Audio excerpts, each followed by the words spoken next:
आदर्श शिक्षण समिति बाड़मेर द्वारा संचालित हम आप सभी का स्वागत करते हैं।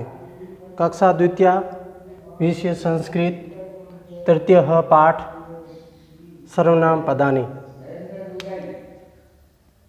एषः एषा एतत् कः का किम। एषः का अर्थ था यह, ऐसा का अर्थ होता है यह और एतत् का अर्थ होता है यह।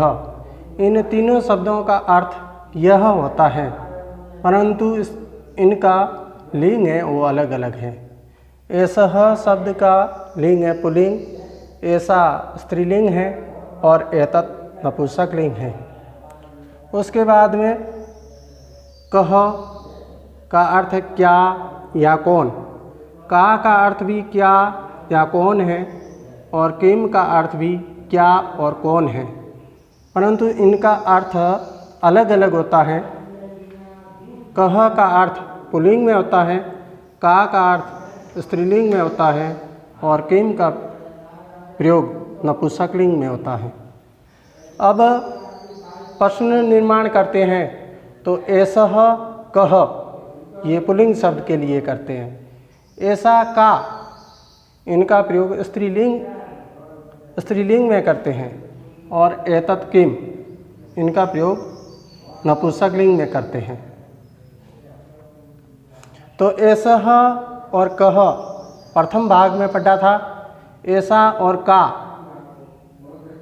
द्वितीय भाग में अध्ययन किया था और आज हम एतत् और किम शब्द का प्रयोग करते हुए वाक्यों का निर्माण करेंगे।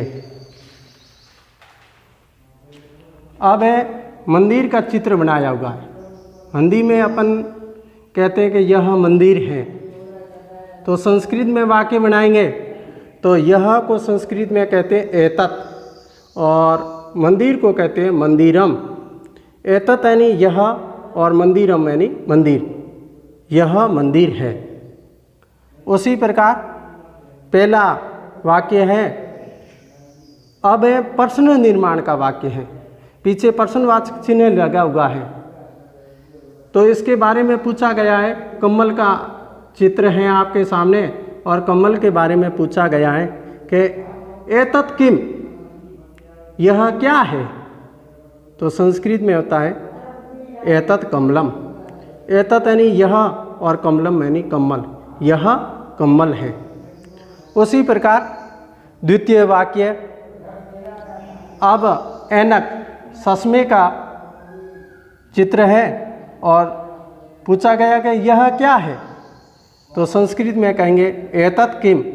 एतत् यानी यह और किम यानी क्या, यह क्या है। एतत् उपनेत्रम, यह ऐनक है। एतत् यानी यह और उपनेत्रम यानी ऐनक। तीसरा है एतत् किम, घर का चित्र बनाया हुआ है जहाँ पर अपन रहते हैं। यह क्या है, एतत् किम। एतत् गृहम, यह घर है। अब एक कठिन शब्दार्थ, एतत् यानी यह, मंदिरम यानी मंदिर, कमलम यानी कमल, उपनेत्रम यानी ऐनक, गृहम यानी घर।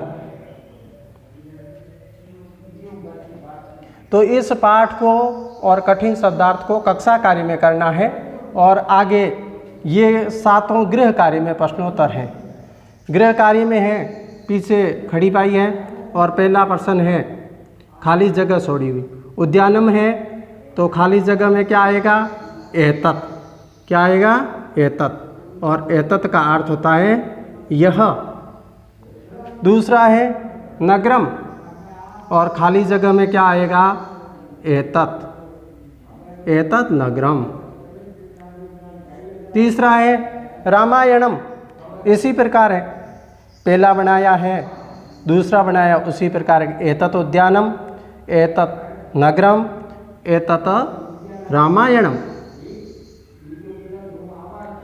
और इन तीनों के बारे में पूछते हैं तो प्रश्न निर्माण पूछते हैं, जैसे कि एतत् उद्यानम है, इनके बारे में पूछते हैं पहला, दूसरा और तीसरा है, तो इनके बारे में प्रश्न निर्माण करेंगे। तो पूछेंगे किम एतत्, किम एतत्, ये हो गया चौथा। अब इसी प्रकार है पाँचवां, छठा और सातवां। तो पाँचवां है तो इस खाली जगह में क्या आएगा, किम आएगा। क्या आएगा, किम। अब किम शब्द क्यों आया, क्योंकि पीछे क्या लगा हुआ है, प्रश्नवाचक चिन्ह लगा हुआ है। और दूसरा है पाँचवें प्रश्न के आगे है छठा प्रश्न, तो लिखा हुआ नयनम और उसके बाद में प्रश्नवाचक चिन्ह है, तो खाली जगह में क्या आएगा, किम शब्द, किम नयनम। सातवां प्रश्न खाली जगह छोड़ी हुई है और पुष्पम शब्द लिखा हुआ है, और खाली जगह में क्या आएगा, किम शब्द। तो ये 7 प्रश्न है। इन 7 प्रश्नों को तो गृह कार्य में करना है। पाठ का अनुवाद और कठिन शब्दार्थ इसको कक्षा कार्य में करना है। सभी अभिभावक गणों और भैया बहनों को धन्यवाद।